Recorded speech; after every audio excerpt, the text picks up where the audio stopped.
Hello, I'm Ann Gritch, and I'm delighted to welcome you to this segment of the oral history of the Diocese of San Jose. And with me is Lupita Vital. Lupita is the Director of Hispanic Ministry for the diocese. She has been in the diocese 30 years and has made huge contributions to our history. So I'm delighted that you're here, Lupita. Welcome. Thank you, Anne. Thank you for the invitation. It's an honor for me to be here. Well, it's an honor for us to have you. Thank you. So tell us a little bit about your background. You were born, was it in Guadalajara? No, well, I grew up in Guadalajara. I born in a tiny little village in Mexico whose name is Acahuales, Okay. but it's municipio of Jalostotitlan. But when my dad passed away, the family decided to move to Guadalajara, and then I grew up there. So you went to school in Guadalajara? Yes, and I always say I'm from Guadalajara because practically I did everything there. Yes. So tell us about your ministry there. My ministry there began since I was 6 years old. 6 years old. Or maybe less, because my mom and dad was in charge of the little tiny village about all the things happen there. First communions or marriage, they receive the priest or the sisters, and the mass was celebrated and everything.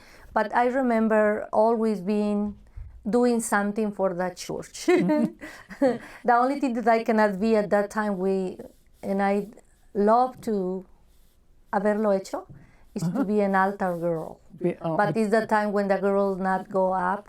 That's right. And I remember when Vatican II comes, the first time that they allowed us to go to the sanctuary. And I was, I think, 9 years old, or something like that. Yeah. Yes. We have come a ways since then. Yes.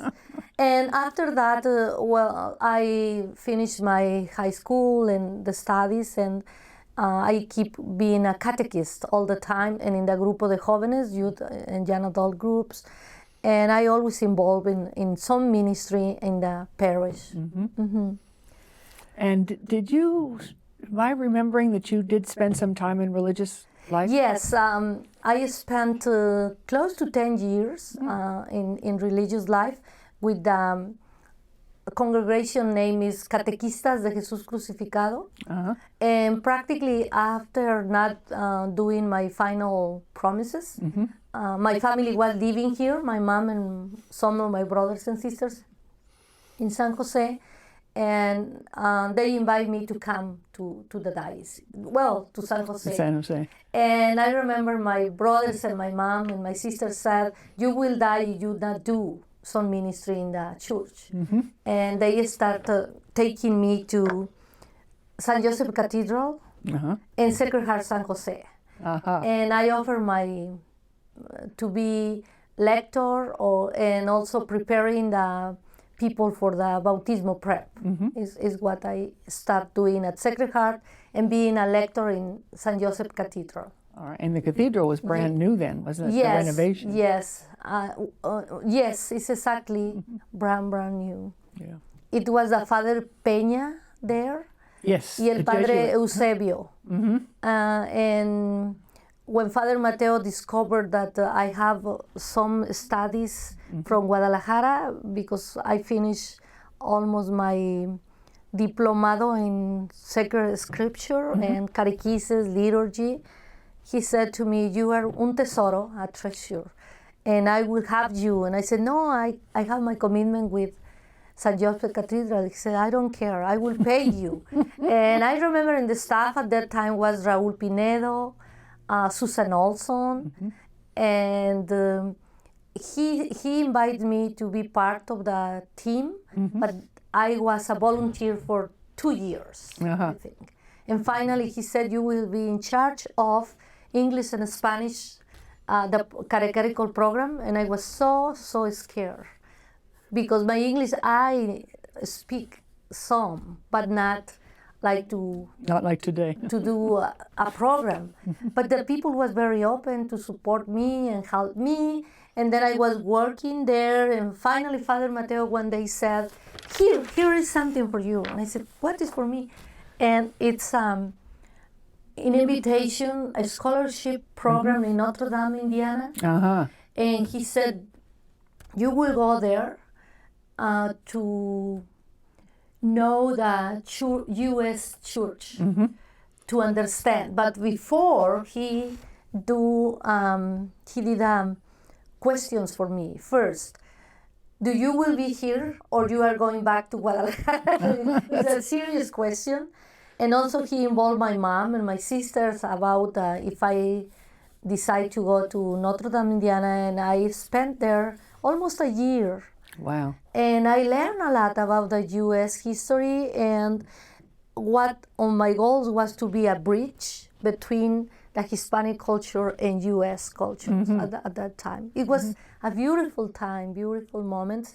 And at the same time, I learned that the Diocese of San Jose was part of the Diocese of San Francisco, that Bishop Dumaine was the first bishop here.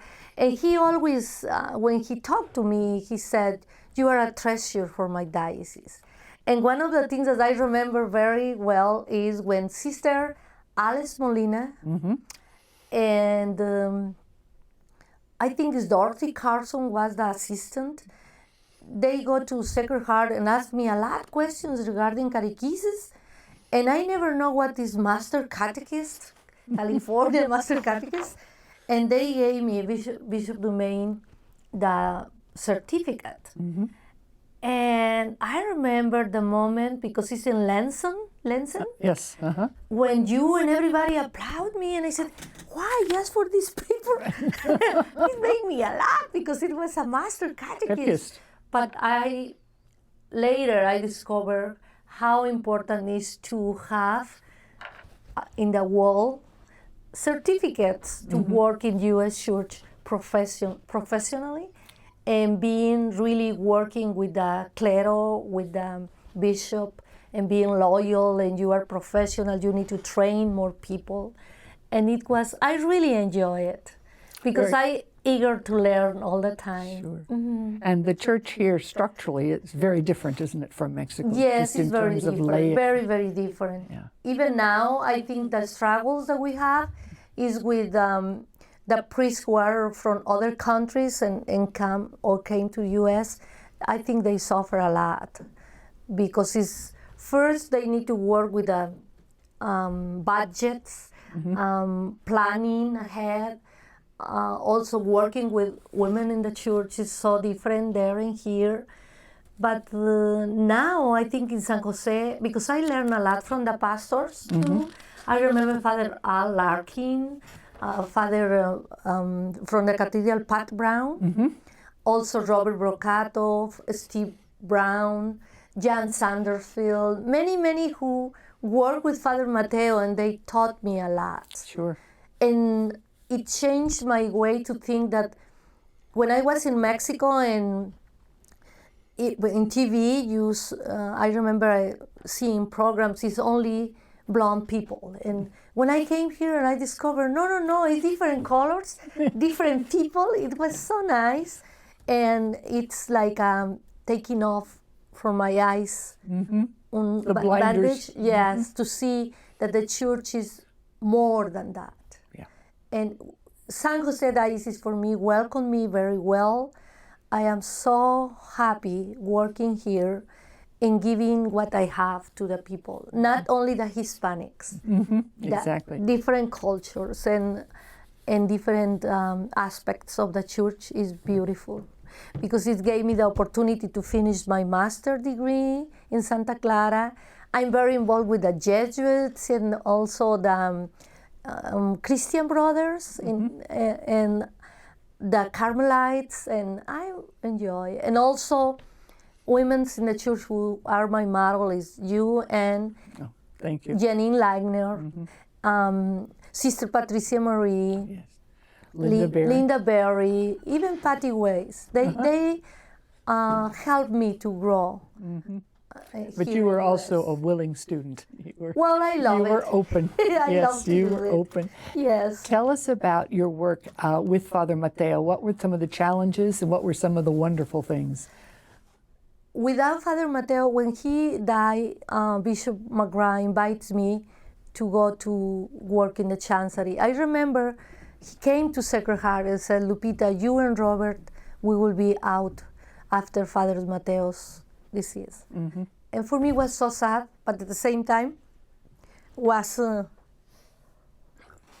good in the sense to new challenges. Sure. And but before that, before, when you were working at Sacred Heart, at Sacred what were Heart, some of the challenges? the challenges was to work with a pastor who, I don't like to say, but I will say workaholic. Uh-huh.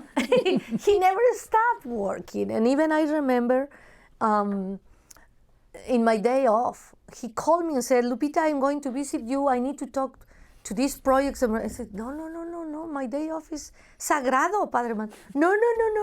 And he was very good friend to my mom. And he always said, I will go and visit your mom, not you.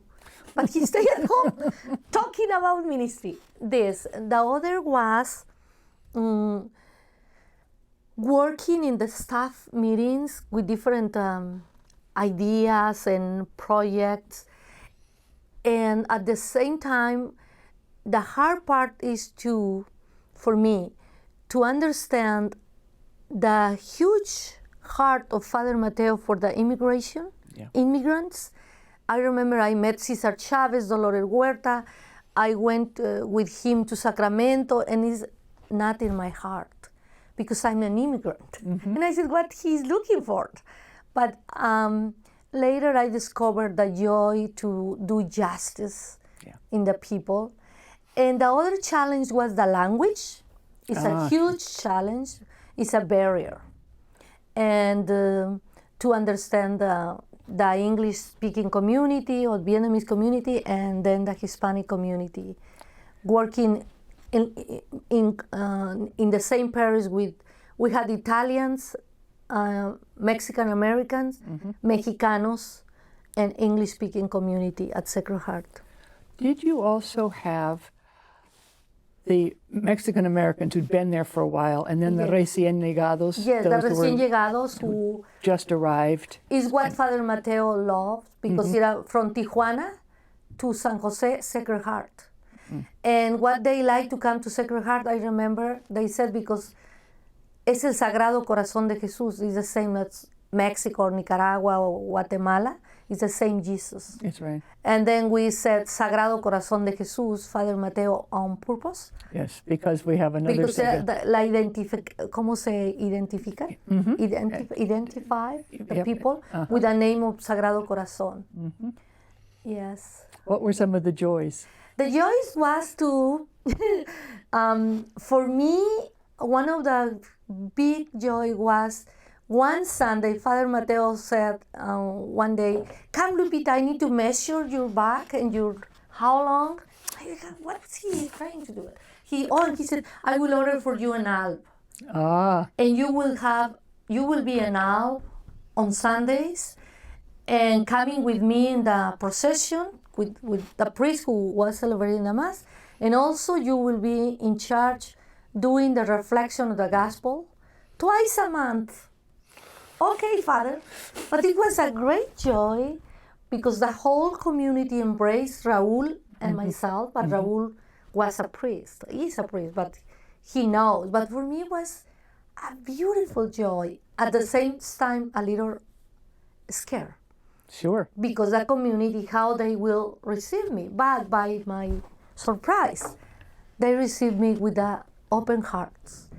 And even when I did the reflection, they enjoy it. Mm-hmm. And one time, one priest from Mexico came, even Luis Vargas.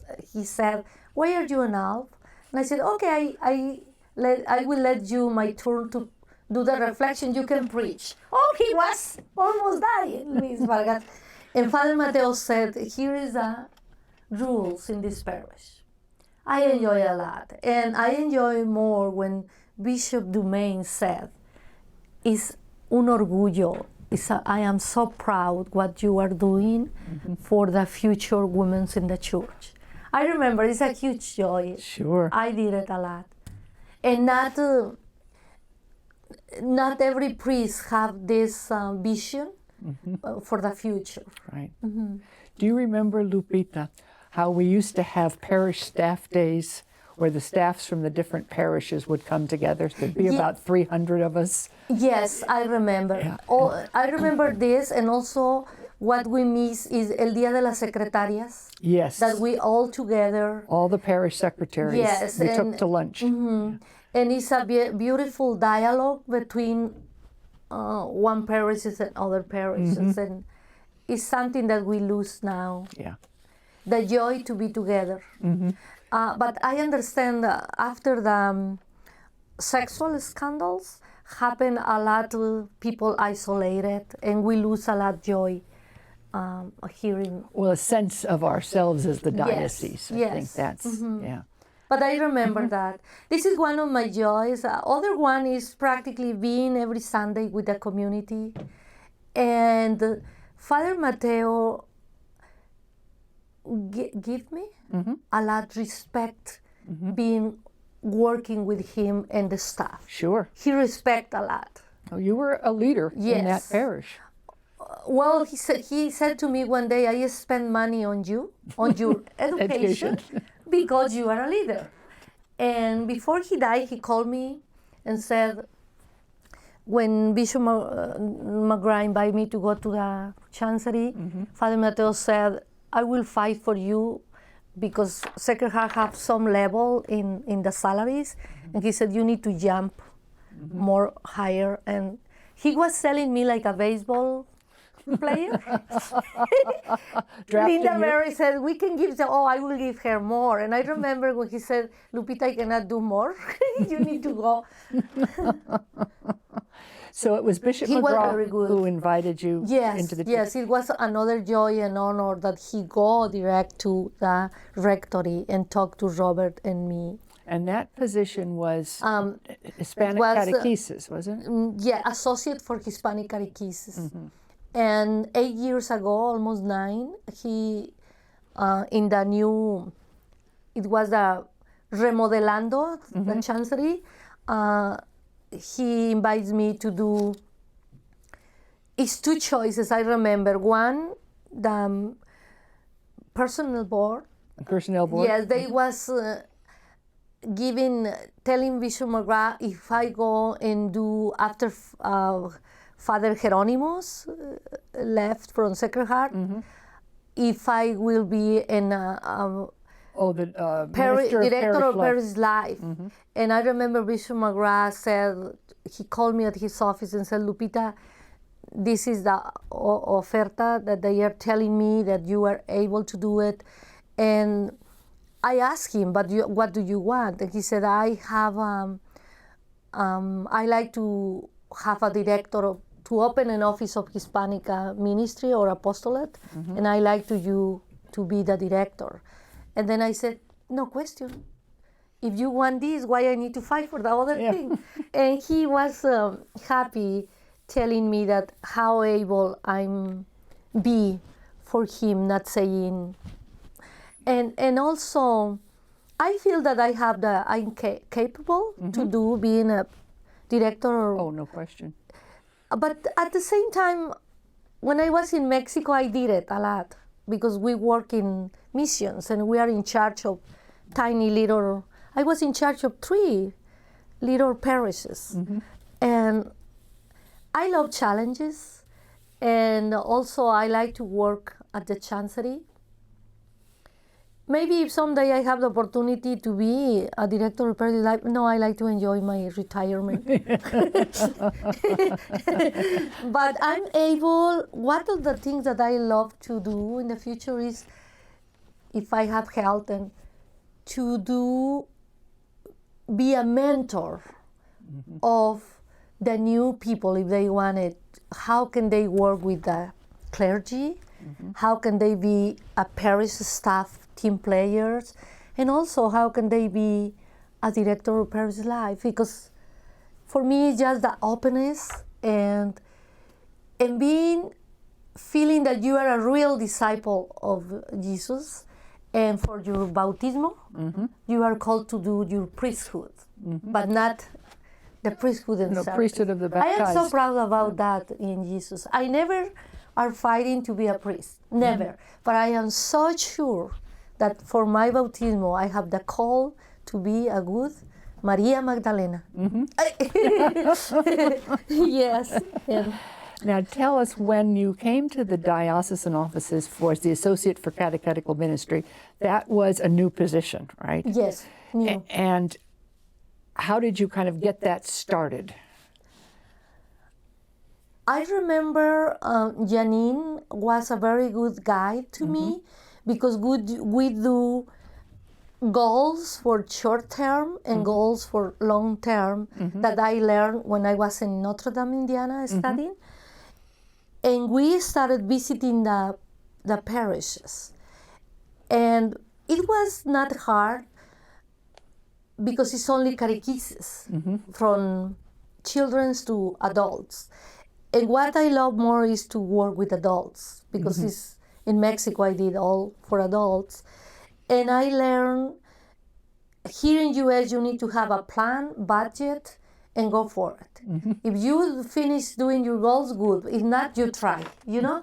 And what struggled me is every year you need to have a new goals. And then you cannot accomplish many things because you are jumping from the needs that it's happened. That's I'm learning the downside of this goals. is what is for me, because my Mexicano side is to finish something. My And then- English side is go for it for more and more and more, even if you don't finish this. It's something like that, and I don't know if I explain well. No, I understand. I would imagine, too, when you were visiting the parishes, you got a better sense of the Diocese of San Jose as a whole. Yes, and also I enjoy having new friends in the priests. And the pastors there was so open to listen, and they gave me advices. And my goal was at that time that they need to know the vision that we have for the Hispanic catechesis at that time. Because I remember when I go there, it's only 5 parishes, they have a paid person. And then we, little by little, create the conscience that in the staff, the parishes need a person who speaks at least English and Spanish, bilingual, or if he's not from the Hispanic background, the heart need to be for the Hispanic culture. And it's happened with the Vietnamese or Filipino. But now we have 27 parishes with Hispanic ministry, and only 2 or 3 doesn't have a person in the staff, a paid person. That's wonderful, isn't Yes, because he's in almost 16 years working that. Even in the youth and young adult program, we need to work a lot, but we don't have young adults with the criteria to work at the diocese level in the Hispanic side, because many of them, they are professionals, but they are working not in the church. I think that's true in the Anglo community as well. Oh. Definitely. Yes, and And then you taught for us in the Institute for Leadership and Ministry. yes, it's another joy that I have for 20 years or 25. It will be 20 years in 20 September. Yes, from the beginning until now. And I think a lot of your leadership did come out of the people that you sent to. Father Mateo was very supportive of the Institute. Yes, and many people in the parishes are coming from the Instituto. Yeah. I remember when he said to me, we have a project. Who is in the project? Kevin Joyce and Griggs, Father Mateo, and who's more for the Instituto? It's 3 or 4. And I said to him, I like to be the first student. And he said, no, dear, you will teach there. You will. Oh, okay.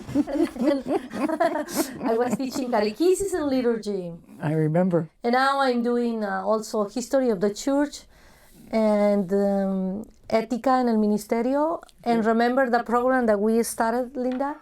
And Linda is continuing the study skills for the Yes, Hispanic that community. was wonderful. That was a really fine. Yes.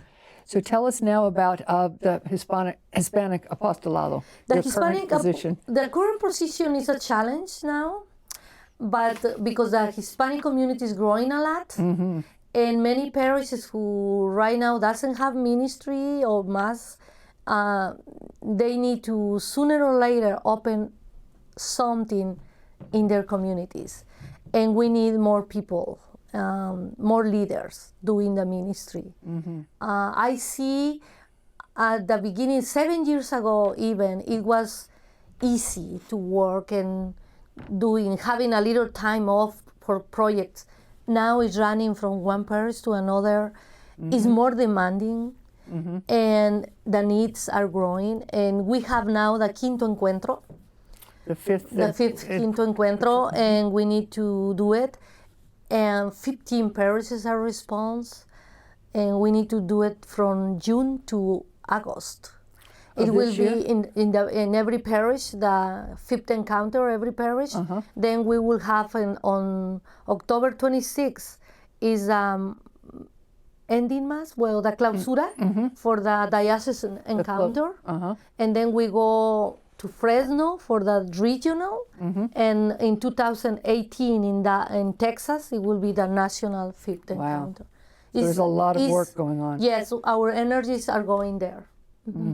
Because San Jose can make a real contribution. Yes. Definitely. And also, I see a challenge in the parishes because we are short in Hispanic vocation priesthood. And practically the Filipino priests and Vietnamese priests, they will be the pastors, because I see we need also Anglo vocations, not only Hispanics, because we are so short on that. And it will be so hard to work together because we are different cultures, thinking and doing, and the way to see working in the church. How do you see that happening? It's more gatherings, more one-on-one? I think for me, the first, I don't know if in the seminario, wherever it is, in Chicago, or I don't know for sure, but I think that seminarians need more practical things in cultures and in the parishes that they will go to serve. And also the pastors who are now, many are so open, I'm not negative, but many are not, they don't like to open ministries because it's more work for them. And they are short in staff or they have something. Yeah. And I see in the priesthood, the new priests are so with a lot of joy at the beginning, but they have something like obstacles, and they start like como stopping being joyful. And I don't like to see that on them. No, that's a sadness. And they have good mentors, I think, the new ones. Tell me, Lupita, this is 2017. As you're working in the Hispanic community, what is the sense among the immigrant community? In view of what's going on in our country right now? Is there fear? It's a lot of fear. Even I was 3 weeks ago in Santa Clara University. The whole Santa Clara and Berkeley did an invitation to the Hispanic leaders in the whole nation. And some people from Seattle, Chicago, California, most of the Region 11 came. And I was so surprised that the Anglo people who came, they was talking about the fear that the people have in Chicago, in Seattle, and south of California. And I see here in San Jose too, but it's very quiet.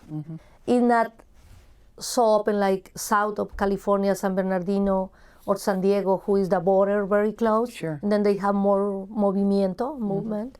Here I hear, and I was surprised, in San Francisco of Assisi, one Filipina catechist woman, she's not going anymore because she doesn't have legal status and have a lot of fear going out. And I said, oh, it's the first time that I hear a Filipino person is scared. But the Hispanics here in San Jose, they talk to me about, know two women who are working in a bakery, and they don't have legal status. And one of them approached me like a week ago and said, "Oh, Lupita, we almost go to Tijuana with our apron," because they start working at 3 a.m. in the morning, and they saw the police was stopping people, and one another said, "Prepare yourself because we go to Tijuana now with our apron on." But they are joking, but they have a lot fear.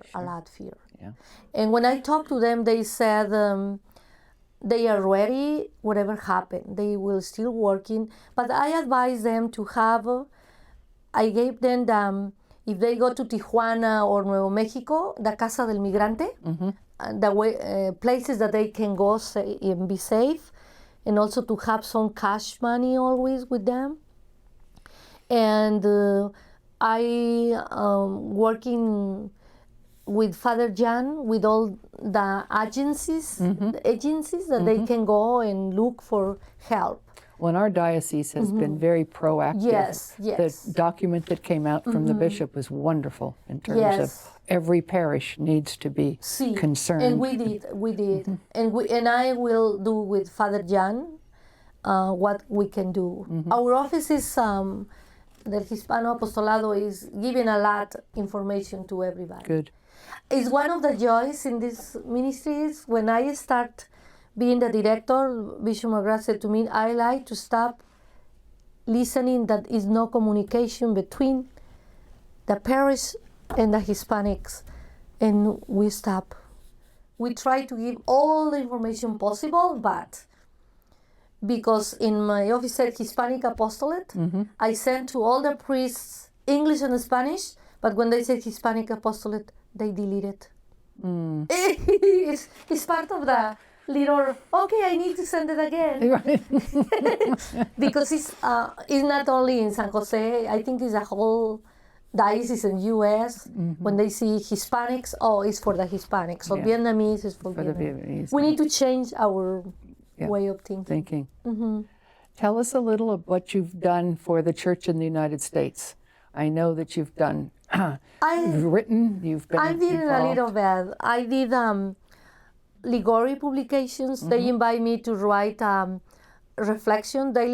reflections for Advent and Christmas, Lent and Easter, who is every year they are selling. And also I did book bilingual in Our Lady of Guadalupe, and it's for the parents and catechists how they can tell the story to the little ones at home. It's for adults, but it's how to teach their children. It's a lot in Our Lady of Guadalupe, but I feel that mine is unique because the person who was my mentor writing is a German priest from Ligori, and he was asking me questions like, think in this chapter when you was a little one, what your parents told you about.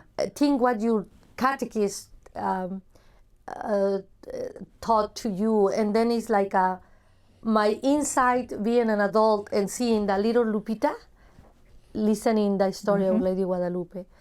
And also Loyola Press 2 years ago invited me to do daily reflections, a year of grace, 2016. It was wonderful. And also I work with them with books, the serial books from catechesis, Finding God, Encontrando a Dios. I was part of the national team in this. And also I still writing for LPI. It's a company in Minnesota who do reflections for the bulletins. And every Sunday is more than 4,000 or 40,000, I think, bulletins, not in California. It's Chicago, Minnesota, Iowa. It's far from here. But it does say Lupita Vital, Diocese of from San Jose. Yes, is what I have. And Bishop McGrath honored me with the Pro Ecclesia Medal, and also with the Lay Ecclesial Minister. And Santa Clara in Berkeley, they gave me 2 years ago the award, Alan Deck Award. Tell us about the Alan Deck Award, because that was Alan quite Deck an Award honor. is an honor for me and a huge surprise because it's for the contribution and support for the Hispanic ministry in theology and leadership in the practically in U.S. How my contribution for them is, I still been in the board in Berkeley and Santa Clara finding students for the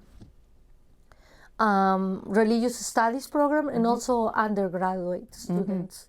We have scholarships. Now we are working because we have a grant, but it's national grant, and we are working at the national level, looking for Hispanic and not Hispanic leaders for the future working in a U.S. Wonderful. church. And also the fifth encounter is looking 20,000 new leaders around U.S. Because the goal is that every parish need to find their own leaders and we will train them. Perfect. It's practically, yes, Alan Deck is a surprise for me, but it's nice. Some of the training that you were talking about with each parish finding, will the Institute for Leadership and Ministry be involved in that? Yes, practically we need to work together on that because the Institute is a key player in all the leadership. Yeah. And it is the one place where all the different ethnic groups do come together. We do practically in the Hispanic Apostolate, we do the basics. We have Faith Beyond 2000. Right. And we open it not only for catechists. For the last 5 years, we invite movements, everybody. We change a little bit the topics. And it's very good. We have every year, this year we have 120. Wonderful. And then now the Institute, Linda, the director, is looking, and some the students need to be in Faith Beyond 2000, and then they go. Oh, that's a requirement. Yeah, it's a requirement now, but we have exceptions with people who have that criteria. Is not, but Faith Beyond 2000 really does give them a basis, right? yes, we have. It's the first time this past 2 years ago that one student cannot do the homework or in the institute, and he returned to Faith Beyond 2000. He finished this year. Good. And we have more emphasis. We emphasize that writing is a key part to do it, and talking, and changing the way to think to be a leader, and being a disciple. Is two things for me: your heart and your mind together. Because some leaders are only mind, and they cannot work in the church. And some are only the Holy Spirit, but nothing. The Holy Spirit needs We need to have the balance. Yes. Good. Well, anything else that we should know? Well, we need to continue working together. I think whatever happened, we are in the same barco. Bishop McGrath advised me with a very nice advice. One time I said, Bishop, the people or the priests are saying this and blah. He said, don't worry, dear. You have your backpack and I have mine. This isn't my backpack, but we are in the same track. I don't know why track, but now I said, this is for Bishop McGrath backpack, not mine. And I work with more freedom and joy, and I trust myself to be for the rest. Well, thank and you. I love Señor San Jose. Yes. Oh, yes, I love it. Well, we are very grateful that you are part of the Diocese of San Jose. Thank you. And thank you so much for being with us today. Thank you, and I hope I did well. You did.